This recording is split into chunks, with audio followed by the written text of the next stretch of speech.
why would we have ambassadors representing the state that do not understand clearly what their terms of reference are? These are the cards that I have drawn, that I am the minister at this point in time.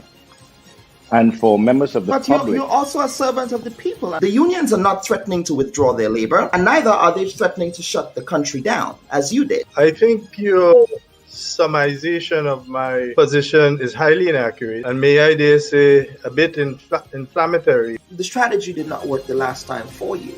So what would make this? Well, you're assuming that we're doing the same strategy.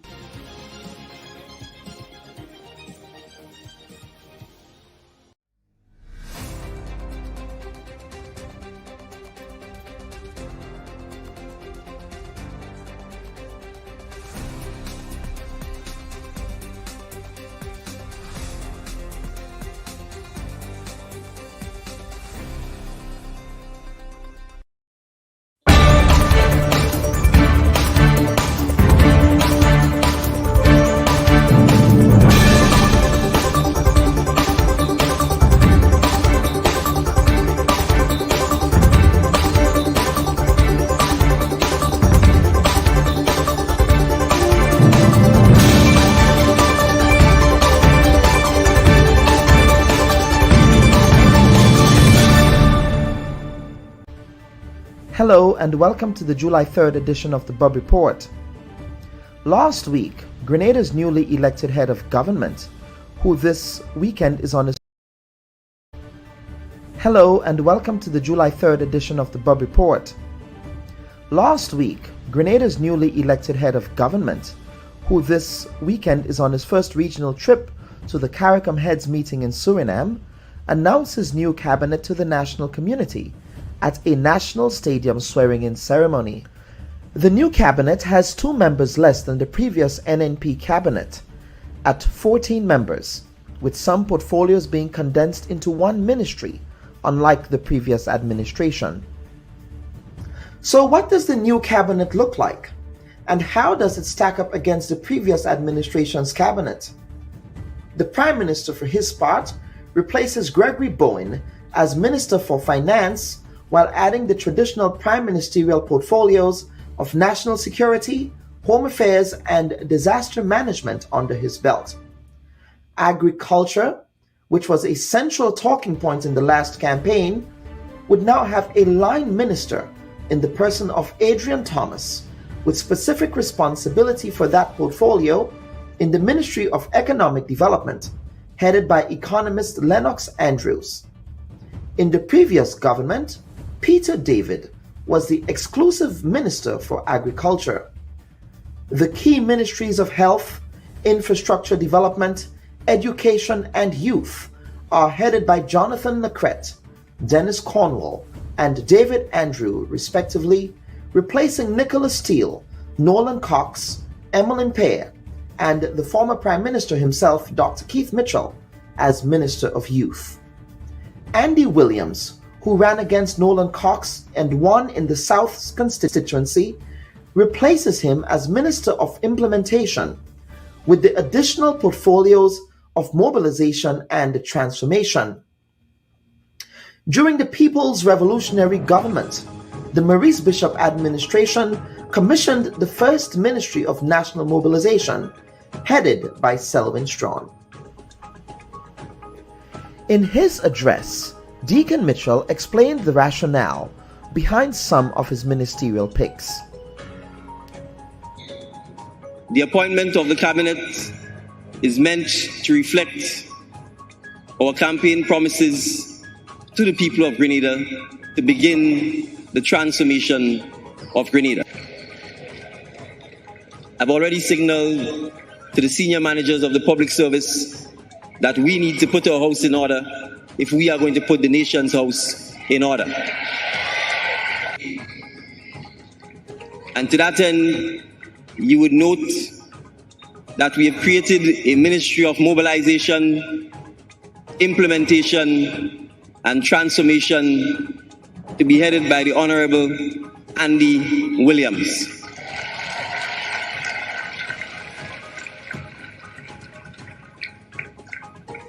That ministry is tasked with ensuring that all other ministries, including the ministries that I head, deliver on behalf of the people of Petite Martinique, Carriacou, and Grenada.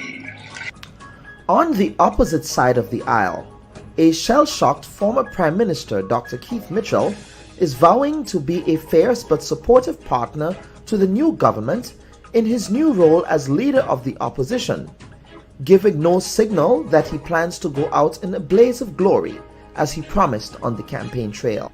We understand that the people have spoken, and so we are willing to give the new government support in promoting policies and programs that will be for the benefit of this nation. We shall play a constructive role as opposition, understanding that any opposition will be on philosophical issues that we think might be in the better interest of this beautiful country. While we understand every new government will come with different ideas and approaches, we are urging the new administration to positively consider not dismantling programs that especially benefit the ordinary people of this country. This week on our program, we discuss the newly constituted Cabinet of Grenada and assess its priorities against the current socioeconomic challenges the country now confronts. We welcome our guests, Grenada's former Minister of Agriculture, Michael Batiste, political scientist, Dr. David Hines, the outgoing business representative in the Senate, Christopher Diali, and Dr. Stephen Fletcher, public policy consultant. We thank you for joining us.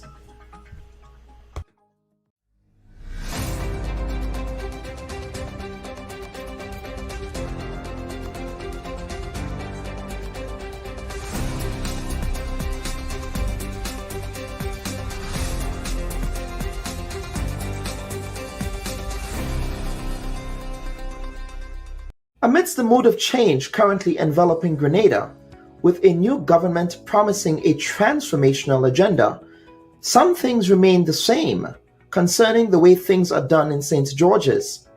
French writer Jean-Baptiste Alphonse Carr, who coined the phrase, "the more things change, the more they remain the same," is analogous to Grenada and other countries that attach themselves to the neo-colonial Commonwealth Club, created by the British colonizers in 1931. You see, the British Commonwealth was formed due to the slow disintegration of the British Empire, which covered a fifth of the world's land surface at its peak in the late 19th century. Its ultimate objective was to maintain British hegemonic relevance over the countries that were victims of its colonial exploits for hundreds of years, and countries that were also desirous of becoming independent nation states. One way in which British domination and cultural hegemony continues is by way of the cringe-inducing oath of allegiance of government ministers and members of parliament, the oath of loyalty to the head of a privileged family with dark ties to the atrocity of slavery, and whose family refuses to even have an honest conversation about reparative justice to the descendants of the colonized and the enslaved, is a vulgar and anachronistic expression of fealty to a nominal head of state whose relevance is waning by the day in some parts of the Commonwealth. Barbados, the Republic of Barbados, recently ditched the Queen as its head of state, and Jamaica is about to do the same. In Canada, a Ledger poll for the Association of Canadian Studies found that 56% of respondents did not agree with the swearing of allegiance to the Queen. In Australia, the new progressive Labour government has established a ministerial position to begin the process of making the country a republic. Australia's Minister of the Republic, Matt Thistlethwaite, said in early June, quote, "As Queen Elizabeth comes to the twilight of her reign, it is a good opportunity for a serious discussion about what comes next for Australia," unquote. It was also music to my ears when Grenada's newly minted Prime Minister said this about swearing allegiance to the unelected monarch during an interview with the Narrative's Callistra Farrier at the Botanical Gardens. I don't believe in a ceremonial head of state. I really don't see the point of it. I think it's an anachronistic thing that the UK can afford, and rich European countries can afford to have ceremonial heads of state, which you spend a lot of money propping up. But I guess that's understandable because historically the kings and queens were actually the head of state, and they were the ones conquering all over the world and taking people's assets and gold and silver and bringing it back to Belgium and UK and so on. We've inherited the system, but we were the ones who were colonized. And so we've inherited a system of government that, in my view, doesn't work for us.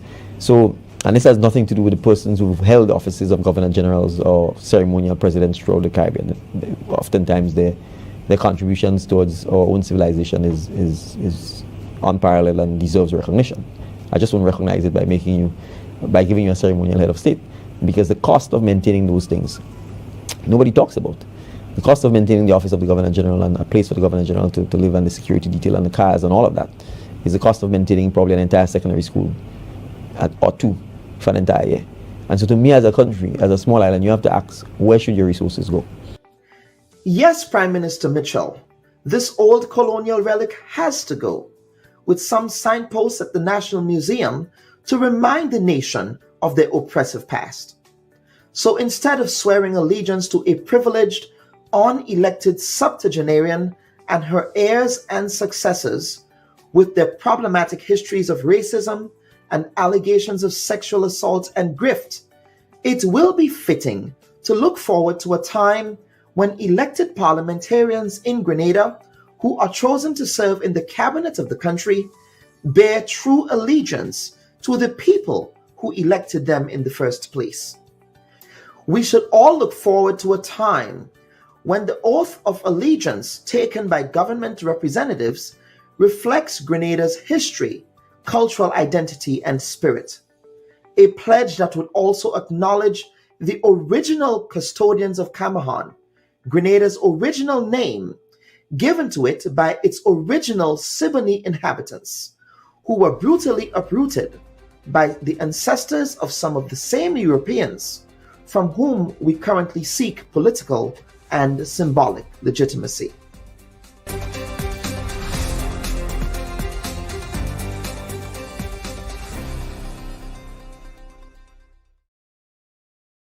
Viewers and listeners, we wish to welcome you to yet another edition of the Bubb Report. And this week we will be keeping an eye on the new cabinet of Grenada. And we wish to welcome at this point our first guest for our Spotlight Guest segment this week, and that is Dr. David Hines, a professor at the Arizona State University. He's an associate professor of African and African American studies with a concentration on Caribbean and African diaspora studies in the School of Social Transformation. His research interests include governance and politics in the Caribbean, race, ethnicity, and politics in the African diaspora and popular music and sports as political discourse, and Black political leadership. Dr. Hines has written extensively on Grenada and the Grenada Revolution. Some of his publications on Grenada include The Grenadian Revolution and the Caribbean Left, The Case of Guyana's Working People's Alliance, as well as The Grenadian Revolution was the highest expression of Caribbean self-emancipation and self-definition. Dr. Hines, welcome to the Bubb Report. I think you're muted there, Dr. Hines. You need to unmute your microphone. Yes. There you are. Thank you very much, my brother. And I finally made it onto the program after a Absolutely. couple of attempts. After months of trying to have you here, we're finally happy to have you here, Dr. Hines. Now, one of the reasons we invited you to join us today is because in 2008, you published a peer-reviewed paper in which you critiqued formal democracy and the arguments for a modification of the Westminster model advanced by scholars and leading politicians in the English-speaking Caribbean. You make the point that the Westminster system hasn't worked for small countries like Grenada. As we reflect on the just concluded election in Grenada, Dr. Hines, can you talk about your concerns with respect to the current system? Well, yes, and thanks for having me again. And I'm very glad you start with the recent Grenadian election, because I think it was an exercise in something more than formal democracy, in the sense that we had a political leader and political party beginning to talk more than just, I will do this, I will do that. You heard the word transformation, and I noticed there's a ministry that bears that name. We had, I think for the first time in a long time in the English-speaking Caribbean, you had a leader running on big ideas. Big ideas. People usually say, when an election is decided on your pocketbook, you decided on this person won a wonderful campaign. Mr. Deacon Mitchell and the NDC ran a campaign on transformation. How do you transform the legacies of colonialism to something, something much more substantive? And I think the pandemic, the recent pandemic, has brought the Caribbean face to face with the weaknesses of our formal democracy, and raises the question of things like poverty, raises the question about how do we treat with a system that gives all of the power to the winner and none of the power to the loser. Raises the question of whether our continued allegiance to the Queen of England is not something that flies in the face of independence. So these big ideas, which are the things that lead to transformation. So social transformation has traditionally come through revolutions and so forth. And I'm not just talking about here about armed revolution. There can be social revolutions that go on in a society. Our independence was a revolution. It was a social revolution among the people. And so, therefore, I think the formal Westminster democracy has been a stranglehold on the ability of our Caribbean countries to move beyond the plantation that we came out of. How is power distributed? I mentioned the problem of poverty that we have not really dealt with in a serious way. We go through the Caribbean, 60 years after Trinidad and Jamaica got their independence, and we have poverty at 30 to 45%. It really is an abomination that we continue to grow, and we are only going to change that if we address the question of how power is managed and power is exercised. Mm-hmm. Now, what advice would you offer to the new government of Grenada with respect to fostering a deeper democratic process beyond what obtains in the current parliamentary structure? I think, first of all, the government has to bite the bullet and break the cycle of the exclusion of the opposition. I note former Prime Minister Keith Mitchell, and you played the clip just now. I think it's probably the most important speech he has given in all the time that I have known him in all these decades. And why do I say that? I say that because he is asking the new administration to go beyond formal democracy. He's saying, look, there should be continuity in policy, something that he didn't practice, but he's now asking leaders. So he's making a plea for something beyond formal democracy. And I think the new administration should take that under serious consideration. There is a way that you must bring the party that wins 48% of the vote into some minimum form of decision making. I would like to see much more than minimum, but for now, as a start, meaningful consultation must go beyond picking up the phone and calling the opposition leader and say, I'm consulting you on this and so on. That the parties actually meet and practice.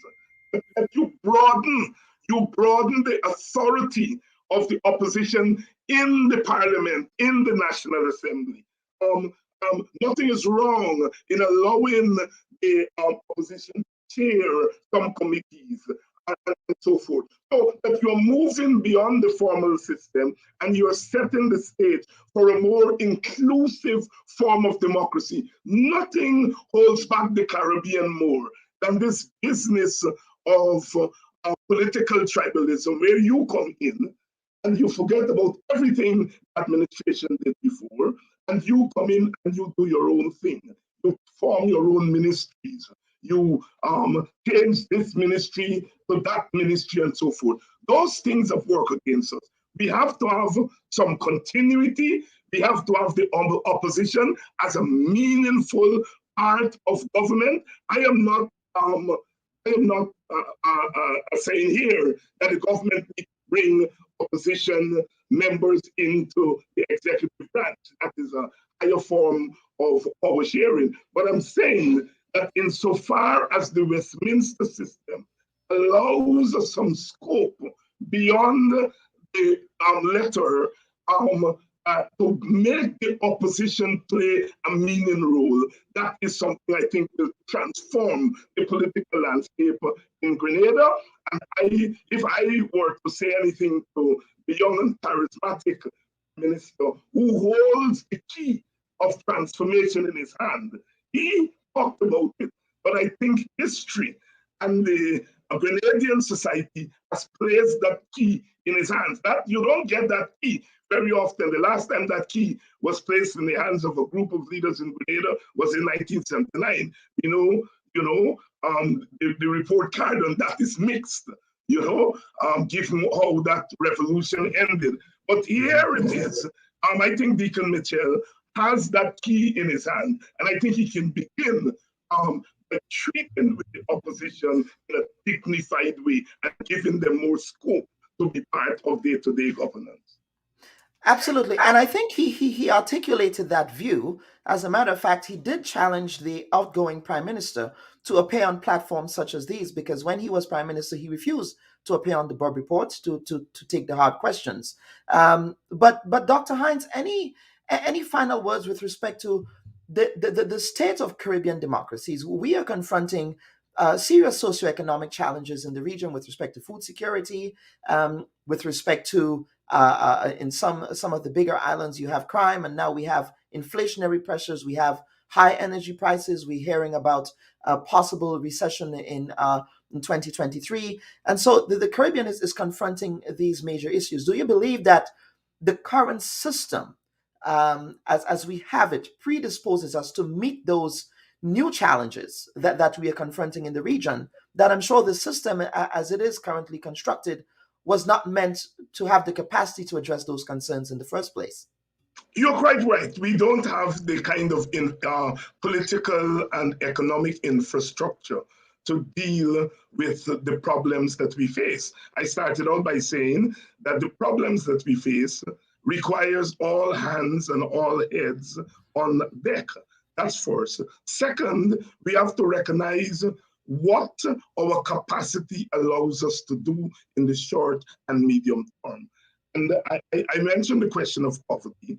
And I think that if our governments decide to deal with poverty as a fundamental issue, that if we are able to solve the problems of poverty, we solve the problem of low education output, we'll solve the problem of inadequate healthcare, we will solve the problem of entrepreneurship and so on. So as we release our people from poverty, we're releasing them into economic freedom. And that economic freedom then leads to all kinds of other outcomes which deal with problems that we have. As I said, poverty is linked to all the ills we have in our society. And so, therefore, we have to move away from the politics of patronage and deal with the politics of transformation. Patronage is not transforming. What it does is that it gives people a sense of feel good. It's the ball down the ground. It gives people a little handout there, a little handout there, which they use up tomorrow, and you don't deal with the structural problems in society. So yes, our economic and political architecture do not allow us to deal with these fundamental questions. So we really have to look at how we can get ourselves out of this winner-take-all Westminster system and create a more democratic system. What is the relationship in central government and local authorities? How is power distributed between those two centers of power? How do we deal with the question of people's involvement in decision making? Some people think it's utopian, but it makes a difference if the finance minister goes into each community and asks that community what you need in this budget cycle, what you think the priorities are, and that you devise budgets based on the needs of you, rather than a top-down kind of approach where the Minister of Finance decides how the country's money would be spent. And finally, let me say this. After 3 decades of structural adjustment, after 3 decades of trickle-down economics, after 3 decades of neoliberal economics, we are laid bare. Our experiments at social engineering in the first years of independence, the first decade of independence, have been called failures by the IMF and right-wing ideologues. And they said, look, let's do the structural adjustment. And here we are, 3 decades later, structural adjustment has not worked. It means, therefore, that our problem is not about economic models. Not about economic models. Our problems are not going to be solved by economic models. It's going to be solved by taking a hard look at our society, taking a hard look at our civilization. I heard Prime Minister Deacon Mitchell use that word, and I felt so good because we are a Caribbean civilization. We have created a body of knowledge, a body of information that should inform how we deal with the politics and the economics of our society. Instead, we are borrowing models from outside that may have worked for those societies, but certainly doesn't work for our society. So I think we have an opportune moment here, led by this little spark in Grenada. And the Prime Minister of Barbados is also addressing some of these questions. I think if we can have a Deacon Mitchell and Amir Motley, whatever you think about our politics, she has a forward-looking philosophical outlook about where the Caribbean is. And I think those two leaders could lead us out of the limitations and the imprisonment that we have found ourselves in as part of this winner-take-all Westminster model. Absolutely. Dr. Hines, thank you so much for your appearance on the program. We are certainly having some technical issues there. But Dr. Hines, is there any final comments you wish to make as we get to the next segment? I just want to congratulate the people of Grenada for having the presence of mind, the majority of them, because it's only 52%, like I said, have the presence of mind to recognize that there is an opportunity to do something more than just in a government. And I'm hoping that can lead us in the Caribbean to take a new look at our civilization. Absolutely. Dr. Hines, I hope to see you at a CSA conference at some point. Whenever they have in-person conferences. Yes. So thank you. It's such a pleasure connecting with you, Dr. Hines. Absolutely. Our viewers and listeners, that was Dr. David Hines, a distinguished professor of Afro-Caribbean Studies at the Arizona State University. And I wish to make this point. And we've been seeing some comments here, assuming that the first guest had a particular bias, that he was, whether or not he was saying this about Keith Mitchell before, and he has a particular bias. And sometimes as Grenadians, we tend to think of these issues in binaries. Dr. Hines has absolutely no political affiliation. He's a distinguished historian, distinguished political scientist who has written on Grenadian history extensively. And sometimes when we are having conversations, it is important for us to remove those political blinders and appreciate that there are people who might not be associated with either of those parties, but who can critique and who can have a sober view of these issues in a manner that brings clarity, in a manner that brings serendipity. So that is what I would appeal to our people. Let us attempt to lift our way of thinking. I'm getting out of script here, but it really bothers me sometimes that we think in these binary terms when we are having discussions on issues concerning the development of Grenada. Now, the next segment of the Bubb Report comes to you compliments S.A. Johnson Funeral Home, a Caribbean-owned funeral service. They offer a full range of funeral services at affordable prices in New York City. They can be reached at 347-777-9797. S.A. Johnson Funeral Home, because you deserve to be treated with dignity. And folks, stand by. We would come back with our panel segment of the week. Why would we have ambassadors representing the state that do not understand clearly what their terms of reference are? These are the cards that I have drawn that I am the minister at this point in time. And for members of the public... But you're also a servant of the people. The unions are not threatening to withdraw their labor, and neither are they threatening to shut the country down, as you did. I think your summarization of my position is highly inaccurate, and may I dare say a bit inflammatory. The strategy did not work the last time for you. So what would make this? Well, you're assuming that we're doing the same strategy.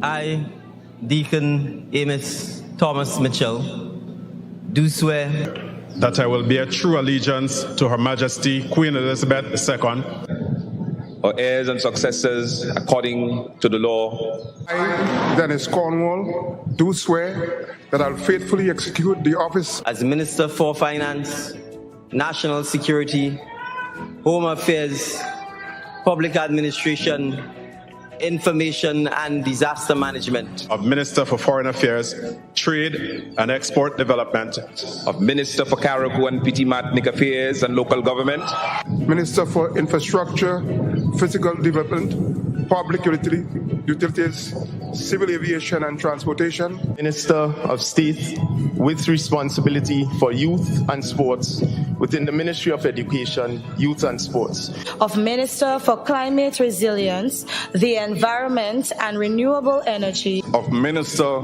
for Social and Community Development, Housing and Gender Affairs, Minister for Mobilization, Implementation and Transformation, of Minister for Economic Development, Planning, Tourism and ICT, of Minister for Education, Youth and Sports, as Minister of State with responsibility for agriculture, fisheries and cooperatives, for Minister of Health, Wellness and Religious Affairs, of Attorney General, Minister of Legal Affairs, Labor and Consumer Affairs, Minister of State with responsibility for social development and gender affairs within the Ministry of Social and Community Development, Housing and Gender Affairs, without fear or favor, affection or ill will, and that in the execution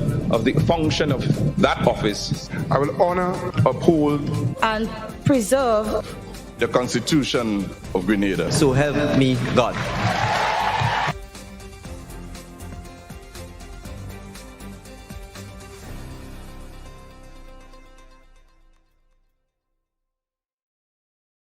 And welcome back, viewers and listeners. Now, we also advertised Dr. Stephen Fletcher as one of our panel segment guests for this week, but Dr. Fletcher has notified us that he has an emergency that he has to deal with, so unfortunately, he will not be joining us. But I do have the pleasure of being joined by two former parliamentarians. They are now part of the parliamentary club, the former parliamentary club of Grenada. Senator Dialli, outgoing Senator Christopher Dialli, who represented the business community in the Senate, as well as former Minister of Agriculture. Now, Mr. Batiste, people tend to see you oppositionally as only someone who served as Grenada's leader of the opposition, but you also served as Grenada's Minister of Agriculture under the New National Party New National Party government before you were unceremoniously removed from that party. But you certainly have some executive and cabinet experience, and that's one of the reasons why we invited you here. Now, Mr. Batiste, I want to begin with you. On your last appearance on the Bubb Report, you held a very dim view, with respect to Deacon Mitchell and his team. You called him a celebrity, suggesting that he was not taking the fight to Dr. Mitchell. It would appear as if Deacon Mitchell did take the fight to Dr. Keith Mitchell, and he won that fight. How then, Mr. Batiste, do you react to NDC's electoral victory? And has Deacon Mitchell left you eating some crow or perhaps some humble pie, if you will? Well, first let me say a pleasant morning to all the listeners out there. Let me make it abundantly clear that I am not a supporter of the National Democratic Congress, and I'm most definitely not a supporter of the New National Party. There was a campaign. I gave my views on how I see it. I hold no apologies for the positions that I took. I had some reservations about Mr. Deacon Mitchell. The people of Grenada, on June 23rd, they disallowed all my personal views and they voted differently. Today, I want to congratulate the new Prime Minister and his team. I want to say what a wonderful job they did in the campaign. And I'm looking forward to giving them my unwavering support. I believe Mr. Deacon Mitchell and his team deserve a honeymoon period of possibly a year because of the conditions in which he came in and the overriding issues affecting Grenada, Carriacou, and PT Martinique. But I heard from the previous guest, Dr. Hines. Yes. And I want to sort of disagree with him on his assessment of the elections. The people of Grenada came out on June 23rd and voted for a change. And that change had nothing to do with the changing of our democratic institution or even the overhauling of our democratic institutions. I want to remind Dr. Hines that Grenada is the most progressive island in the Caribbean, including the Big Four, Jamaica, Trinidad, Guyana, and Barbados. And I say the most politically progressive island in the Caribbean. We experimented, unlike the other islands, we experimented with another ideology, 79.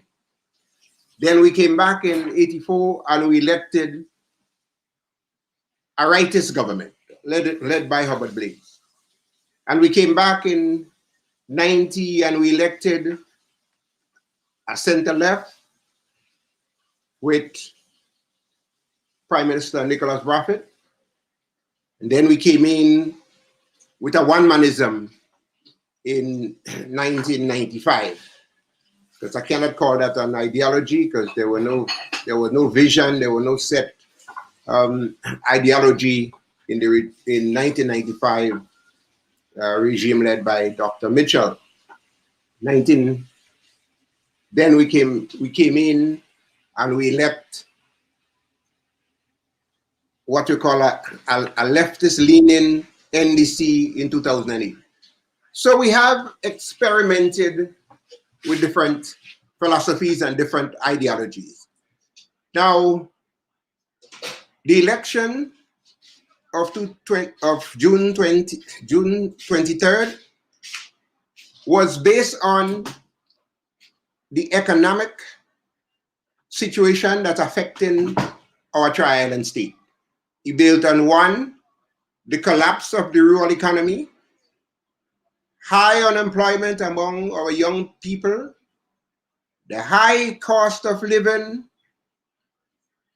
the breakdown in the education system, the underemployment, the demoralization of the working class, knowing that most of them had jobs, but as a result of the arrogance of the former prime minister, they were heading to retire into poverty. So they voted for their pocketbooks. They voted for change. They voted for transformation. They voted against corruption. They voted to allow every Grenadian to have the right to see Grenada again as their own, rather than Grenada seem to be owned by one man and one group. So I think that was the gist of the elections. We had two referendums, and the people voted overwhelmingly to stay with our form of government. Our system of government, our democratic Westminster style of government, have not failed us. The leaders have. And so I think the present Prime Minister, he has a new vision for Grenada. I can associate with that new vision. That new vision is talk about transformation of our economy. It means putting more of the state resources in agriculture. I have been a proponent of resurrection of the rural economy from the time I stepped foot in Parliament. As a matter of fact, I brought in the word into Parliament, rural development, which became a joke in the Parliament. They called me rural, Mr. Rural. I have been advocating for the resurrection of agriculture since 1995 when I entered Parliament. I've been advocating for the revitalization of our education system, in placing more emphasis on technical education, because our world today is in that mood, technology. I have not just advocated for technical education, I led by example. I was the only member of Parliament that went around the country setting up classes in different constituencies, teaching people, teaching our youths technical skills. Mr. Batiste, stick up in there. We want to bring in Mr. Dialli, again, part of the ex-parliamentarians club of Grenada. Now, Mr. Dialli, now that the dust has settled with respect to the outcome of the last election, the government has to get to work with respect to the issues affecting the country.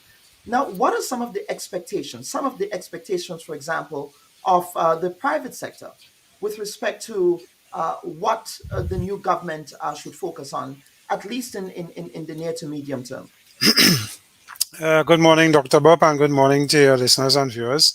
Yes. Thanks for having me again in the ex-parliamentarian club. Thanks for that.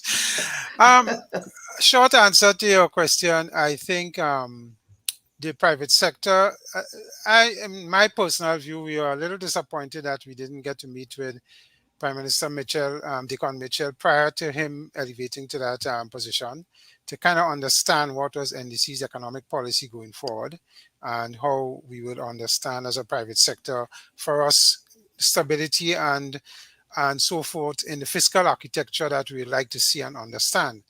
But if it's a stick up in, Mr. Dialli, did you meet with the NNP?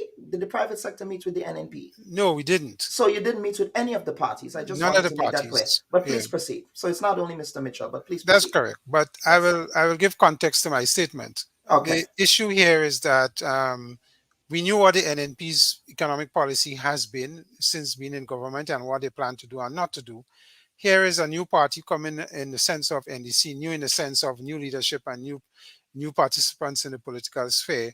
So it was good to understand from that point of view what their plans for economically for the country would be, and understanding that and listening to what was promised on the campaign by the NDC party.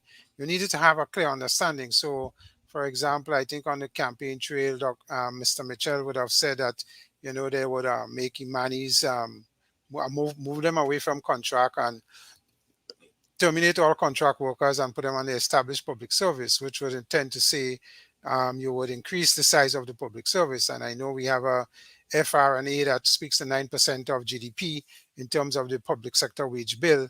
How will that be addressed? And of course, if that is to be done, how are we going to pay for it in terms of meeting the salary obligations of the increase in size of our public service? And would that type of policy, if it was to be put in place, affect the tax policies of the country, and where would the additional revenue be coming from? And so as an example, that is one of the issues I felt, from a private sector point of view, we'd have liked to have a little more conversation with new Prime Minister Dickon Mitchell prior to becoming that, to understand how we operate in that space. Because as you know, Dr. Bubb, the government is to prepare the environment for us in the private sector to operate and operate as best as we can.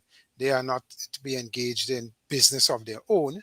They are there to create the environment for us. As been said in the past, the private sector is supposed to be the engine of the economy. So we need from our perspective to get an understanding and some comfort level of stability going forward, and how the plans will or will not affect us as we look forward.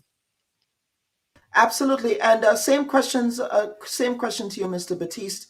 Expectations with respect to the new administration, near medium-term expectations. Now, you served as Minister for Agriculture before, and you also reminded me that you've had in your constituency of St. Andrew Southwest, two of the former members of Parliament, actually the newly minted member of Parliament, were all ministers for agriculture. So I'm sure that agriculture is one of those issues that you would be keeping an eye on. But let's hear your thoughts on what your expectations are. Well, I think the new Prime Minister hailed from a rural constituency in St. David's. I think the present Minister of Agriculture, Honorable Lennox Andrews, he also does farming. I think the new shift in policies would be to ensure that we resurrect agriculture. I've heard much to my likings the Prime Minister talking about planting a tree, and I think that that's welcome news. But I think the Prime Minister and his team have a humongous task ahead of them at this time. They enter government at a time when the world economy is heading to a recession, or is already in a recession. We have a war in Europe that could very well escalate. That war is causing a lot of difficulties for many countries, including Grenada, the high cost of food, the high cost of animal feed, high cost in freight, and so on. But I think with cooperation and unity among the team, I think they're up to the task, and I think they recognize the challenges that's ahead of them. I believe that the Grenadian people will understand the economic situation worldwide and not just look at it in a Grenada context. And with time, I am sure that the rural economy would see better improvements than the previous regime who concentrated on handouts and not necessarily doing things that would alleviate poverty. We have in 1997, it was 40% of the people was living below the poverty level. That was before Ivan, before the global crisis in 2008. So I could imagine what it is today. I think the first priority of this new government is, one, to reduce on the high unemployment, two, to resurrect agriculture, to motivate workers across the country, because we have a problem with work ethics, whether it's in the public service, whether it's in the private sector. I think it's important, and I think I heard the Prime Minister talk about he put the public service on notice that we need to get the act together in terms of producing a fair day's work for a fair day's pay. I don't think that was his exact words, but I gather that's what it means. I think he has a job on his hands, because our work ethics in Grenada is bad, and that result in a lot of negligence and in lots of our ministries in government, especially in the Ministry of Health, an important ministry. I think the perception that our health and our hospital facilities are a death trap, and people are scared of their loved ones going into that hospital and coming out alive. I think you have to remove that perception from the minds of the people and pump more resources into the hospital. It's not just in manpower, but in equipments and technology as well. And I am sure that things will change under this government. Mr. Dialli and Mr. Batiste touched on this, and that was the other issue that we will be addressing. Prime Minister Mitchell, in an exclusive interview with Calistro Farias, The Narrative, he was talking about freight and looking at ways to reduce the burden on the consumer with respect to the global inflationary pressures we are now witnessing, out of control and skyrocketing oil and gas prices, issues with respect to predictions of a recession in the next year. I mean, as we say in Grenada, the way the thing's set up, the thing tight, Mr. Dialli. So let's get your thoughts. Let's begin with the idea of freight and show looking at particular items. Of course, in the last budget, there were prescriptions with respect to reducing VAT on some items, and now we have the conversation on freight. Your thoughts on what that approach is, while also managing the bottom line for businesses? Well, I mean, generally, the inflationary effects that we're feeling, you could say 90% or more of it is imported. As you say, freight is one, the high cost of goods and services coming into the country that we bring in. Construction is a good example on the price of steel versus what it was prior to the pandemic and what it is now, and so on. A lot of it has to do with high demand. But let's go back to freight. I was recently reading a report regarding the freight charges, and freight charges have now started to come down across the world. Why? There's a thing called the bullwhip effect that is essentially driving the cost of freight down because of what is happening in the US and some of the bigger markets, where some of the bigger businesses, the distribution businesses in the US, overstocked with the issues that they were seeing with inventories and shortage of and high cost of freight. So a lot of them went and increased inventory levels to the point where they're now seriously overstocked, because as you hear, we're heading into a recession. People are not spending and buying as they used to. So now the shippers are seeing that there are less demand for containers from, say, China to Europe and China to the US. So it is driving some of the freight costs down because of the reduced in traffic that we're seeing, because freight forwarders and shippers now have to get their ships online on water. Some may have to stop some of the ships and try and see how they can maintain what they currently have. So you're seeing freight prices when they do the forward-looking aspect of it. As you know, in everything in this world now, we have forward-looking pricing and looking forward to see what price of oil would be and so on. It's the same thing with freight. Futures and things That's like right. that. Yeah, that's right. The same thing with freight. And now the prediction is that freight rates should start to come back down. We have already started seeing it. A 40-foot out of China during the pandemic, and around when the pandemic was around 12,000 US, when it used to be around 4 and 6, and now we're heading back down to 6 and 7,000 US. So there's significant drops already. So from a freight point of view, Grenada will benefit from that in the sense that we will see some reduction in the freight costs. But we are a particularly peculiar region where you see freight forwarders and shippers will put on charges for the hurricane season. And then when you see we come up to Christmas, they'll add another surcharge on your containers for the situation to deal with the Christmas demand. So we are constantly here, in a reactive position with these things. But generally, I think we would see some benefit with the freights coming down, and that may help in terms of the inflation pressures that we're seeing nationally. What about the oil question, the gas question? I know that the previous administration, I believe they removed one of the taxes on gas and they capped the price. Do you see that continuing under this administration? It will be difficult. I think the cap of the $15 per gallon will have to be reviewed. When you look at most of the other islands and other jurisdictions, gasoline is between $15 and $20 a gallon. And I believe Grenada will soon go in that region. So I think the government now will be challenged as to how they maintain that and keep that. I was of the view that even though the last government would have won the election, they would have moved that cap upwards, probably not to 20, but somewhere between 15 and 20, because the pressures that it was creating would have been severe for them to continue keeping it at $15 a gallon. So we are going to be challenged with the price of oil and energy going forward. As you see, the last government had made some adjustments to Grenada and what their charges were passing on to the consumer in terms of the environmental levy and the fact that they moved that to some degree. How long they could continue with that because it affects Grenada Solid Waste Division and what is happening there and the monies they get as a result of the environmental levy. So there are going to be some challenges going forward on how they deal with some of these things and how people's pocketbook is going to be affected. But the energy question is going to be a significant one. It's not something that will be dealt straightforward. In the past, remember, Kellon, we had the arrangement with Venezuela. Yeah. Where the ALBA arrangement. The ALBA arrangement, where the price of oil was buffered based on where it went in terms of increased costs.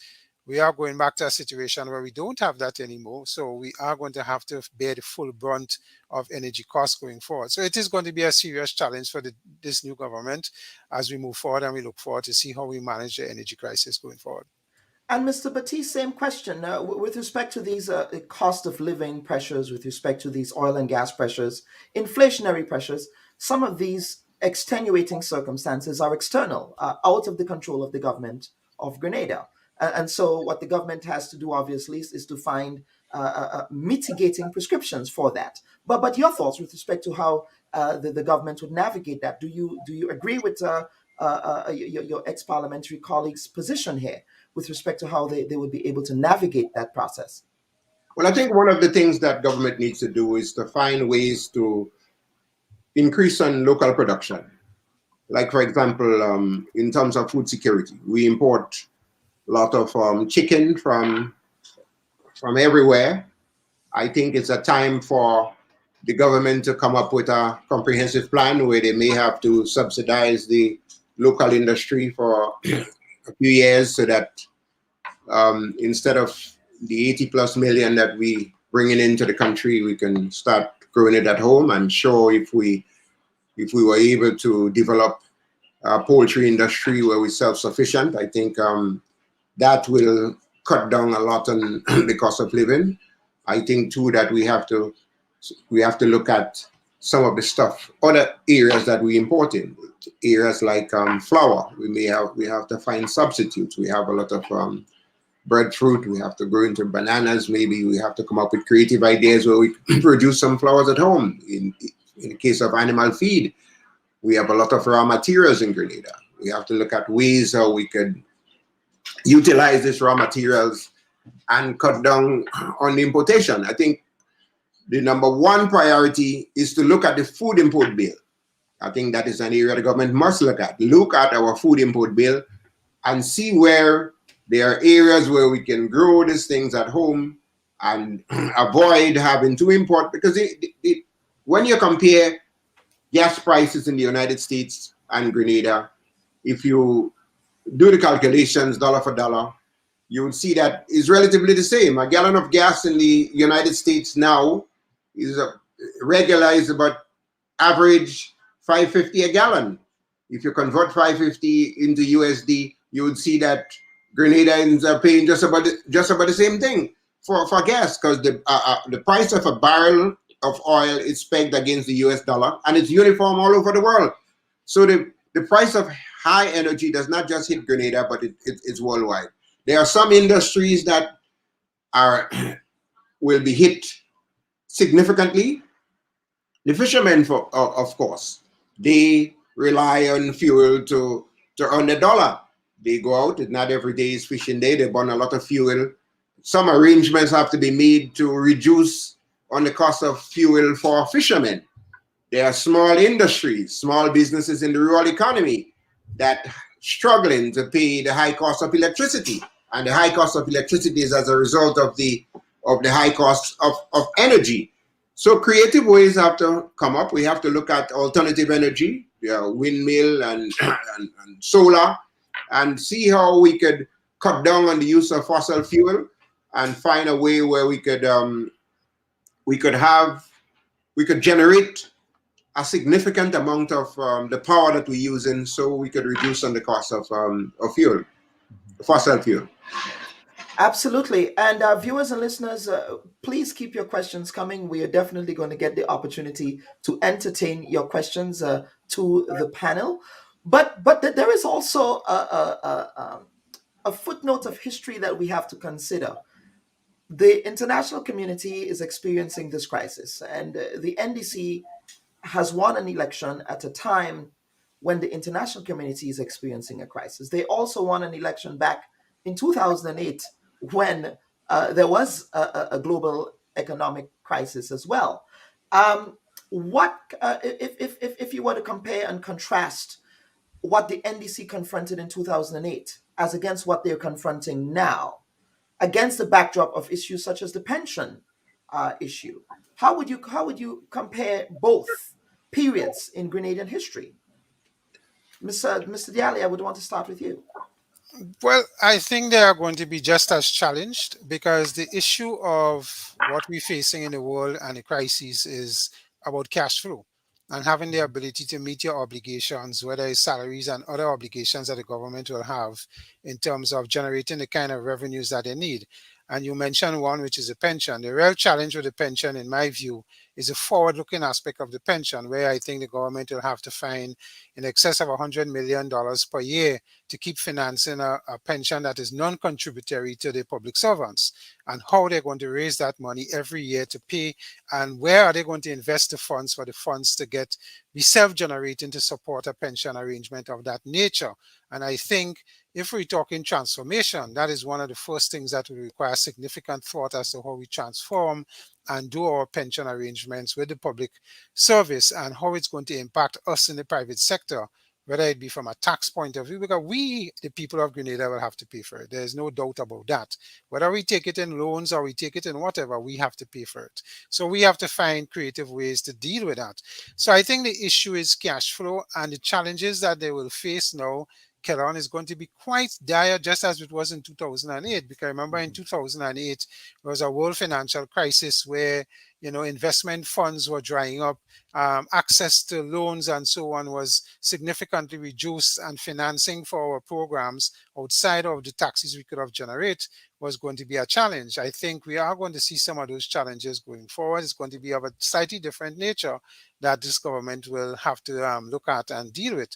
The one positive thing I will say is that we have young people full of energy, full of ideas, and Prime Minister Dickon Mitchell certainly have decided to take on these challenges, whatever they come with. So I am hopeful that, with the team around him and his foresight and steadfast look as to what he thinks can be done, will be done to the benefit of the country as a whole. So I am hopeful that they can do it.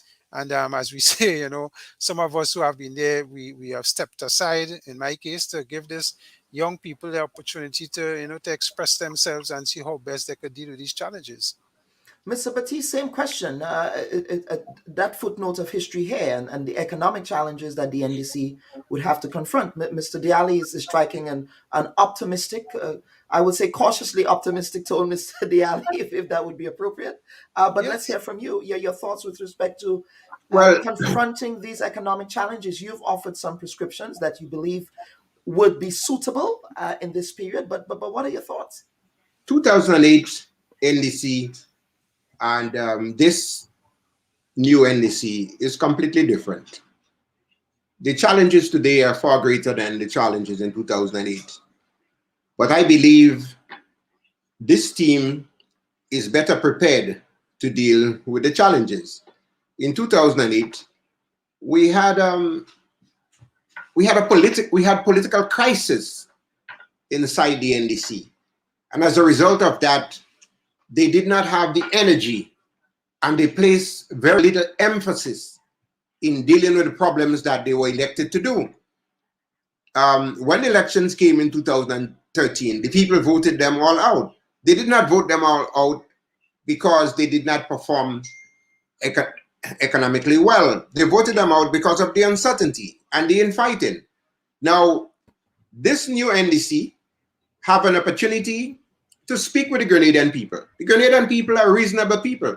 They understand the economic situation facing the world. They understand the task that are ahead of them. Raising $100 million a year for pension, it will be difficult.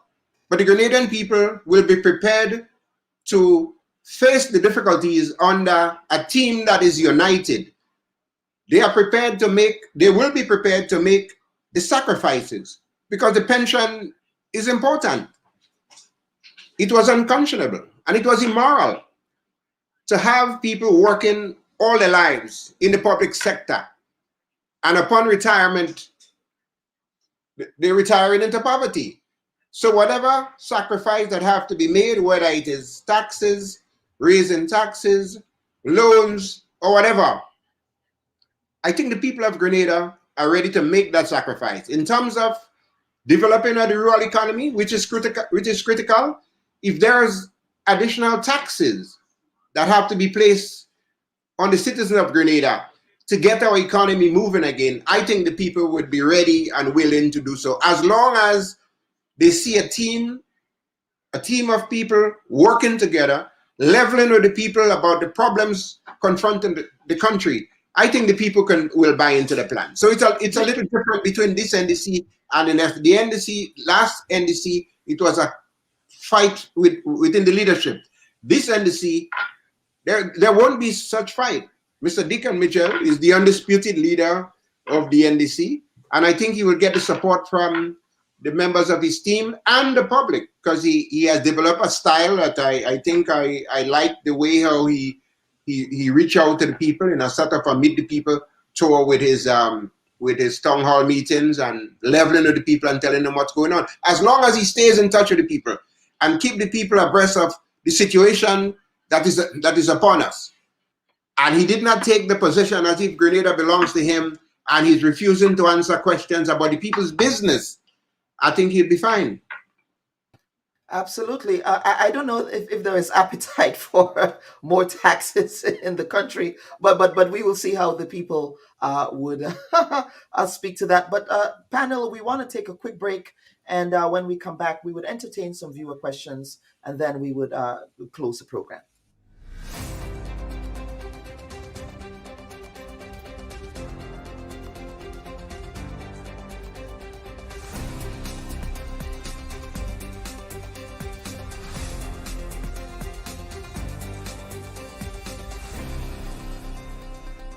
Why would we have ambassadors representing the state that do not understand clearly what their terms of reference are? To the cards that I have drawn that I am the minister at this point in time. And for members of the public... But you're also a servant of the people. The unions are not threatening to withdraw their labor, and neither are they threatening to shut the country down, as you did. I think your summarization of my position is highly inaccurate, and may I dare say a bit inflammatory. The strategy did not work the last time for you. So what would make this? Well, you're assuming that we're doing the same strategy.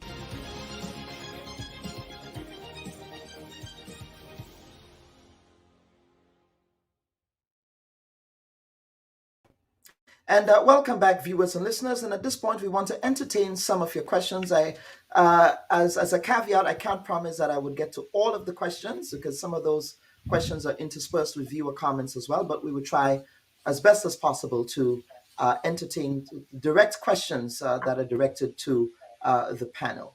Now, Annette Isaac is saying we need to ensure some of our businesses stop importing plantains and other stuff that we can produce here. Let's see here. Tax hike, that's unrealistic in the current economic environment. Your thoughts, Mr. Dialli, with respect to tax hikes? Well, I think, yes, we could. Some people would not want to see further erosion in their spending power with additional taxes. And with the inflationary pressures that we're facing now, that will put the average person in more dire straits in terms of what they could afford or cannot afford in terms of what is going to happen there. So I will tend to agree with that. We have to be very cautious, as you indicated, Kellan, how we do deal with these taxes. In the past, we used to have a tax called debt service levy that came on just to deal with debt in the days of Mr. Brazan when he was around and imposed that tax. Probably we could take temporary aspects of it. I don't know if that will be the case. But, that is something that may be considered regarding the planting. All I would say, part of the challenges we face in Grenada is consistency of supply. I think Mr. Batiste will know that very well. And the consistency of labor cost in agriculture and how we manage that. That is a big challenge for anybody in agriculture. How you manage labor and the cost of labor. And plantains, I know we have a lot of plantains, but the issue is, could we consistently supply the quality that is required? And that is part of the challenges we face with agriculture. Now we have another comment here from Annette Isaac. She's saying, as is done in Barbados and St. Lucia, we need to ensure that meat products are only imported when the local supplies cannot meet the demands. We have opportunities to keep these monies within the nation by buying local meat products. Gentlemen, your thoughts? Well, this is something that we always advocate, buying local, but we have to recognize that the cost of producing meat, the costs have skyrocketed. Again, as a result of the war in Europe, Russia and Ukraine, these two countries produce the most, combined, they produce the most wheat, and therefore that affects us in a negative way. But as I said earlier, we have an abundance of locally produced materials that we could utilize. We need to use the produce chemist laboratory to work along with the farmers to see if we could come up with a local feed that can be much, that is affordable for the farmers. In terms of taxes, there's people in Grenada that make a lot of money, maybe the 2%. I think we have to look at taxing those who can afford, because of course, in this new dispensation of things, you cannot leave out the vulnerables. There's people on the bottom of the economic ladder who would need help. You still need help for assistance with students. You still need help for people that cannot meet their day-to-day living, and there's a lot of that taken into consideration, that the previous government have created an institution of poverty. And of course, they came up with a system to service that institution. So we have at the present a dependency state. We have to approach that gradually. We have to find ways where we can reduce on the high unemployment. We have to find ways where we could teach our youth marketable skills so that they could earn more. We have to ask people in the diaspora to assist in helping locally, not just when election time, but assisting in helping wherever they can. There's a hotel in St. David's that's been built, and a good 70% of the workers are coming from the outside. We have a youth population that's unskilled. And I think one of the things that this new government must do is to continue in the process of skills training. We have an abundance of community centers around the country that's underutilized. I think we have to go into a crash course. We have to hit the ground running. We can enlist the support of retired professionals in the country to assist in bringing these young people, giving these young people the technical know-how so that they can be in a position where they can benefit from the mega projects that's coming into the country. If you look at some of the projects that we talk about in Mount Hartman and Rivera, even in tourism, how many of our young people in management positions, are they trained to manage five-star hotels? Are they trained to take part in the development of this project? When you look at the electrical contractor is from somewhere, the air conditioner refrigeration is coming from somewhere. Most of the major contracts, look, we have one, a typical example is what what we have now going on in Molyneux. We have a company from St. Lucia awarded millions and millions of dollars in contracts. They bring in the equipment, they bring in the management team and so on. And in most cases, our young people are sitting idly by. But probably the most job they will get is pushing a wheelbarrow. The time has come where we must embark on technical education to empower our young people. The question of underemployment is important. Going back to the pension, in order to motivate the private sector, whether it's in the teachers, the police, the nurses, we must give them the assurance that we have their backs. For too long, workers have been crying out for a pension. That is the law.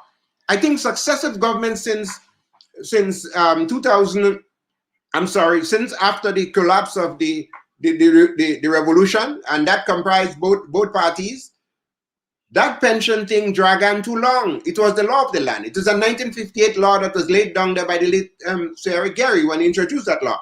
And I think now is the time that we should obey the law. Whatever it takes to obey the law, let's obey the law. Let's give the workers the assurance that yes, they're going to get a pension and gratuity, but in exchange for that, their working attitude have to improve. We have to go into our hospitals and see how our professionals behave at the hospital. If you're going to get your pension, then you have to give something in return. You have to be more stable, and your work ethics and your habits, your working habits, your attitude have to change, because together we can develop Grenada. We're making a fresh start. We have a new government, a new leader. They're talking transformation, and we must lend a hand. We must do everything possible that we can to ensure that this government succeeds. Grenada have been on a roller coaster for too long. Since the fall of the revolution, we have been changing government in a susu kind of way, and the results are the same. This guy came in. I'm not a supporter. I'm not a supporter of him. I'm not a supporter of the past regime, but he has said some things that is similar to what I've been saying for a long time. So today, I want to call on the Grenadian people at large. Give him your support. Give him a chance to succeed. The campaign is over. Forget what was said yesterday or the day before. We're no longer campaigning. We are now into an economic mode where we are looking to transform Grenada in a Grenada that all of us Grenadians, whether at home or abroad, can be happy with. And I'm proud to say, Mr. Deacon Mitchell, I pledge my support. Well, you broke some news here on the Bubb Report this morning that you pledge your support to the new administration, so that if he does call on you to contribute by way of national development, I'm sure that that's an opportunity that you would grab onto. But Mr. Diali, coming back to the tax question, and this is an issue that the now incumbent Prime Minister, Mr. Deacon Mitchell, has raised on the platform with respect to looking at the tax code as it currently stands. Do you believe that our tax code is efficient for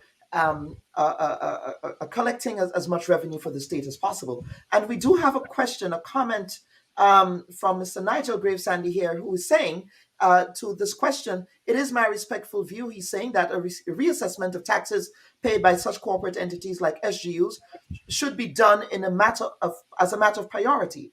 Shouldn't this be given urgent attention as structural adjustments be made to our tax regime that won't hurt ordinary citizens? Your thoughts, Mr. Diali, as someone in the private sector. Well, I believe that the efficiency of our collection of taxes has not been bad in the recent years. And I say that because if you look at the various tax types that we have, for example, on the corporate side, we have annual stamp tax, we have your VAT returns, you have personal income tax, and corporate income tax.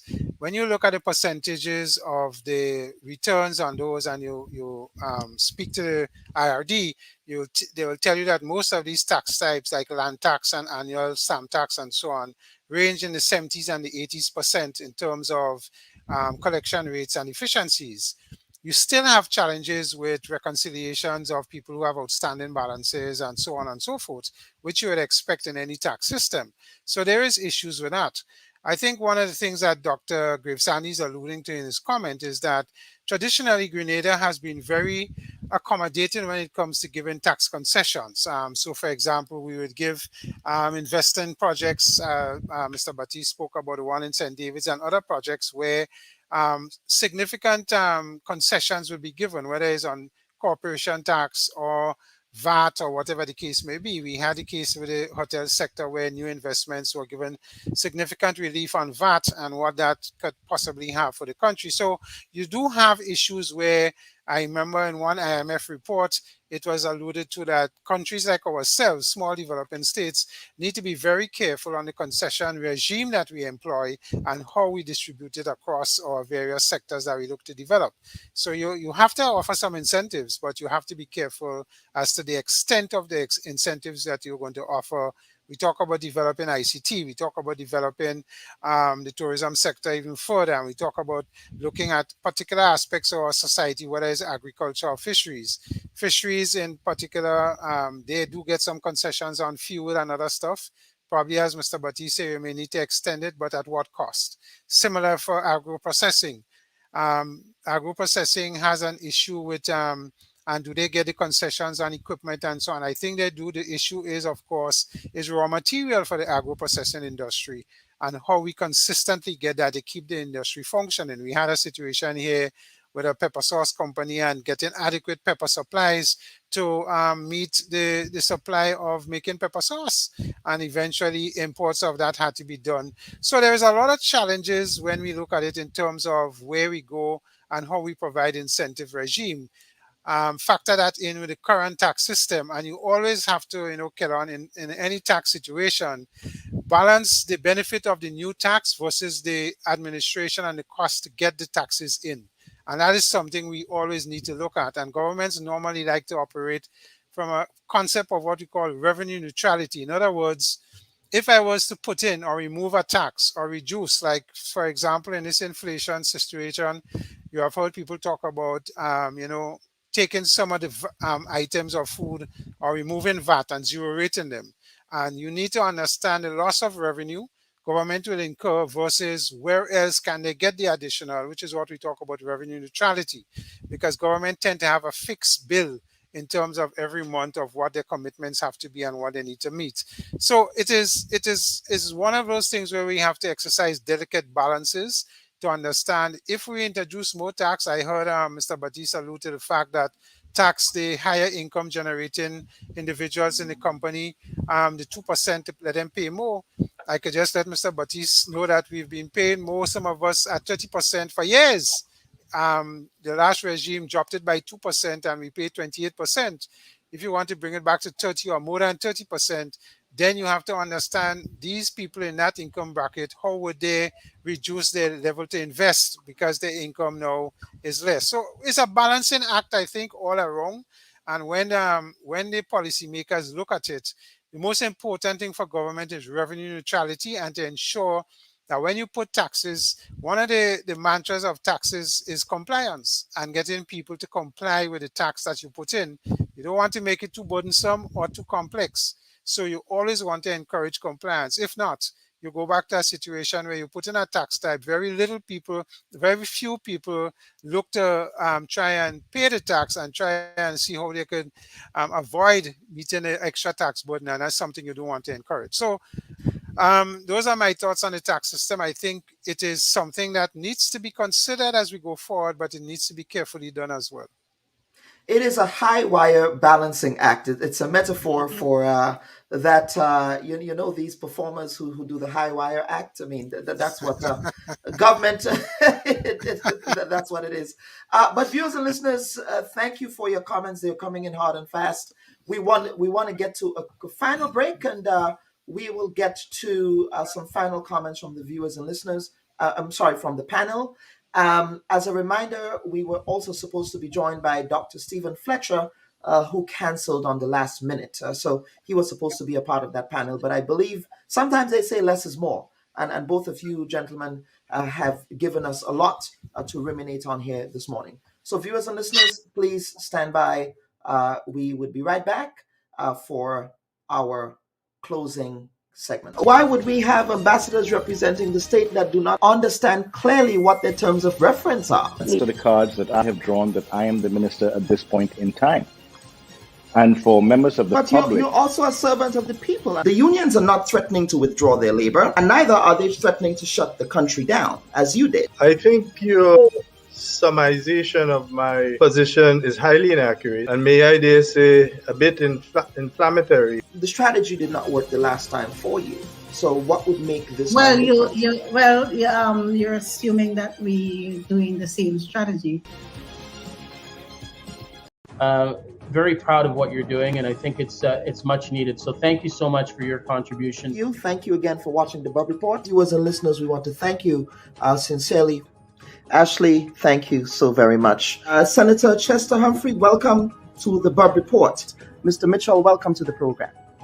The Honorable Jumani Williams, we call him Jumani, who is the public advocate for the city of New York. The Honorable Baz Diopande, former Prime Minister of the Republic of Trinidad and Tobago. Mr. Pandey, welcome to the Bubb Report of Grenada. The Honorable Tobias Clement. Mr. Clement, welcome to the Bubb Report. Is it Nikoli or Nikolai? I hope I pronounced it. Nikolai. It's Nikolai. Thank you. Yes. And welcome to the program, Her Excellency Ambassador Luan Gilchrist. Ms. Randall Robinson, you are here in your private capacity and in your personal capacity. Yesterday, we learned that you were detained by law enforcement in Grenada. So you come from a family of public servants. Yes, we are a family of public servants. So you're saying that you have to do more, but my question is, what have you done as President of the Union to ensure that that happens? To the cards that I have drawn that I am the minister at this point in time. And for members of the public... But you're also a servant of the people. Why would we have ambassadors representing the state that do not understand clearly what their terms of reference are?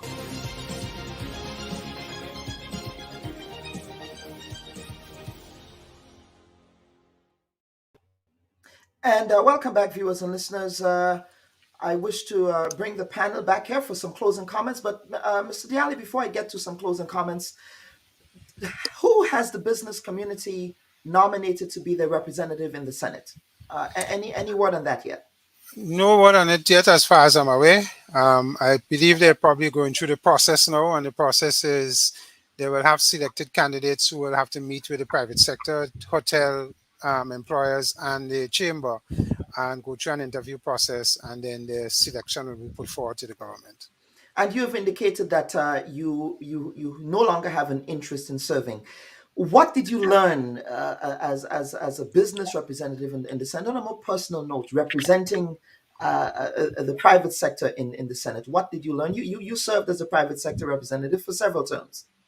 Yes, I've been there just under 15 years. I think the greatest thing that I would have learned over the time is understanding what is required to make a input, particularly to your constituents. So in my case, was the private sector. I would have had to look at the various legislative things that would have come across the upper house and to see how they would affect our private sector positively or negatively, and comment on them. And of course, offer suggestions for changes or ways that we saw could improve the climate and the environment for the private sector to the government in charge at the time. So that would have been my challenges and greatest thing. But Karan, my objective when I went into the Senate was to try and simplify the legislative process for the ordinary person on the street. So for example, a lot of people never used to listen to Parliament in respect of the lower house and to some extent the upper house. But we try to improve. Well, in the context of the lower house, with respect, there was no opposition there. Right. It was a one-party chamber in many respects. But please proceed. Go ahead. So I mean, from where I sat, I mean, my objective was to try and simplify these things and to let the ordinary man know that when we pass laws or laws that come into effect, how it may or may not affect their lives personally and as an individual. So I am hoping that over my tenure that I was able to achieve that. So that to me was my my biggest challenge and objective, and some of the things I learned. I mean, parliamentary process is something you have to learn and understand how to maneuver within the process and do what you can do to achieve what you can for your constituents. And I think that is something that will you have to learn over time. So it was a wonderful experience. I got the opportunity to serve my country at the highest level, and I'm thankful to my constituents in the private sector for giving me the opportunity. And I look forward to the days of rest now, and and for all the young ones coming to see how they meet the challenges that are going to confront them. And Mr. Batiste, same question to you. You served as a parliamentarian. What are some lessons that you learned? I do remember vividly, Mr. Batiste, when I was a young journalist in Grenada, covering you when you were leader of the opposition between 1999 and 2003, and the day when you brought in that bottle of dirty water in Parliament. And I remember up to this day, you raised that bottle of dirty water in the budget debate. And you made a statement. You said, "Time for you to go, Mr. Speaker, sir." And the Speaker of the House at the time was Sir Kurt Strawn. And he looked at you with a particular derision. And he said, "Are you telling me that it's time for me to vacate the chair?" And that elicited a lot of laughter. Mr. Batiste, that was a major news event. That was one of my vivid memories of your time in the Grenada Parliament. But same questions. Lessons that you learned as a sitting member of Parliament that you can impart to the new incoming members of Parliament? Well, I'd like to also talk about my stint as Minister of Agriculture, because I believe that is probably one of the most satisfying things for me, to be appointed Minister of Agriculture. And I was appointed Minister of Agriculture at a time when the banana industry collapsed and DECO had suspended Grenada. And several ministers before me had failed and given that task, and I was able to successfully resurrect the banana industry, get Grenada shipping again, and to produce the top quality. I was also instrumental in passing laws to enable farmers to be compensated for the loss in terms of the pre-deal larceny that was introduced. I was able to get government to put monies into the pre-deal larceny fund. That fund today as deceased. I think now this new government, in order to send a strong message to the farmers, we need to reactivate the pre-deal larceny fund so that whenever someone is caught stealing from the farmers, whatever monies the magistrate would charge that person, that money would go into the consolidated fund. There would be a valuation of the farmer's loss, and monies would be paid to the farmer. I also was engaged in working with the Ministry of Agriculture, the Ministry of Trade, and the Ministry of Tourism, because we had under my watch, we had what we call contract farming. We were able to identify the amount of stuff that coming into the country and work with farmers to produce such. And I think that's what's lacking today. I think we are approaching agriculture in a helter-skelter way. Too many times I see people walking around Grenville and St. George's with a bucket on their arm trying to sell their produce.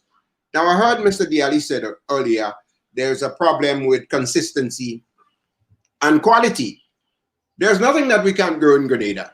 And I think now the Ministry of Agriculture, an important ministry, the Ministry of Tourism and Trade must sit with the business sector.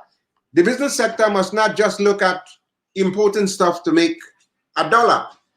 The economy of scale will always be against our small island.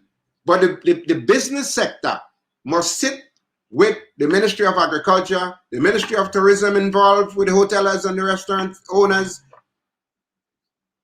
and put together a list of the things that they're using, the season high and the season low. We must put our farmers together and get the farmers to grow specifically to the needs and wants of the tourism sector, the restaurant, and the business community. If we continue to bypass our local farmers, because it's easier to bring in a container from Guyana or container from Brazil of agricultural products and make a fast dollar, our farmers will always suffer. we have to have coordination between these ministries and especially the business community so that they could assist the farmers, whether it's with planting materials, whether it's technical materials or other inputs. They have to engage the farmers in plant so that the farmers can plant what is needed, so we could reduce on the unemployment, and we could reduce on the high food import bill that we have in the country, and we can make a serious dent in eradication of poverty. In terms of my parliamentary participation, it was great. I served both as on the government side as a member of the government, and then I served in the opposition. It was fun in the opposition. I remember in the 2001 debate when I surprised the Prime Minister by uncovering that famous call center scheme where the Finance and Audit Act was suspended to enable to loan the Prime Minister, a company involving the Prime Minister's family, millions of taxpayers' dollars. I think I was instrumental in raising the red flag and alerting the Grenadian people. I think that loan is still outstanding, and I must dare say to the new government, the Prime Minister was asking for one for the road. As like most times you're in a bar and you're asking one for the road, the barmaid would remind you that there's a bill, that there's an unpaid bill on the counter. And so I think part of the transformation must be a cleanup campaign where all of these outstanding issues should be resolved. I think too that laws should be put in place to ensure that this sort of thing never happen again. So we do not see the waste and abuse of authority as we saw under the New National Party, where over $18 million were taken from the Treasury, placed in the hands of the Prime Minister's relatives in a call center. Another $4.5 million taken from cable and wireless dividend, placed in again to pay off bills that the Prime Minister's family left at the call center. Up to this day, this have not been paid. The new Prime Minister, Mr. Deacon Mitchell, must send a resounding message that never again should any Prime Minister or anyone for that matter use the Treasury to enrich themselves or the family or to assist their family in setting up businesses. This business collapsed and you hear nothing about it. And what was so insulting is to see a Prime Minister deducting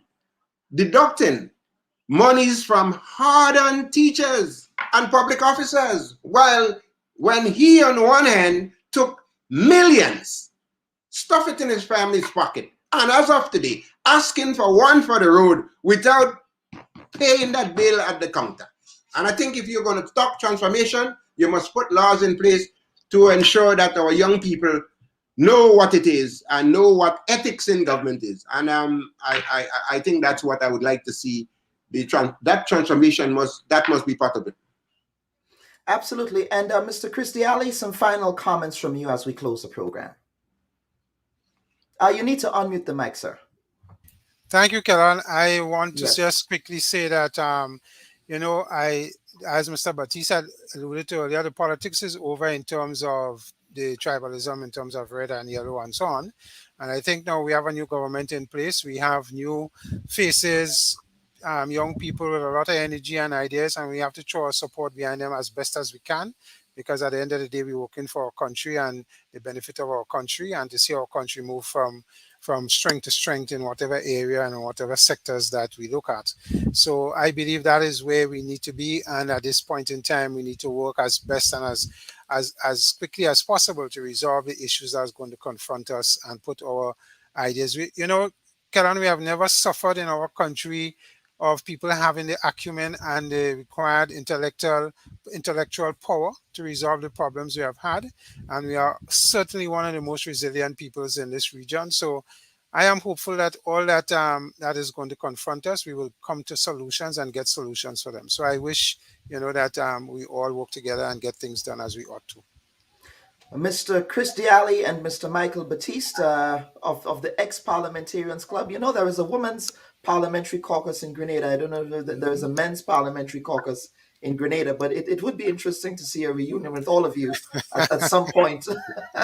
I would love to cover that, and I would love to be fly on the wall to see what that would look like, Mr. Batiste, for example, having conversations with your former boss, Dr. Mitchell. But I digress. I would not go there, as they say. But I want to thank both of you, gentlemen, for offering some very valuable perspectives to our viewers and listeners. And viewers and listeners, I wish to also thank you for your spirited comments and debates in the comments section. And on behalf of the producers of the Bubb Report, we wish to thank you again for listening and tuning into the Bubb Report this week. As a reminder, this program would be aired this evening at 8 p.m. on WPG 10, as well as on the Grenada Broadcasting Network on Wednesday at 5 p.m., as well as on CRFM in Grenada at 5 p.m. on Wednesday as well. So we thank you for another week here on the Bubb Report. And on behalf of the hardworking team, I am your humble servant, Dr. Kellen Bubb. Everyone have a safe and enjoyable week. Bye-bye.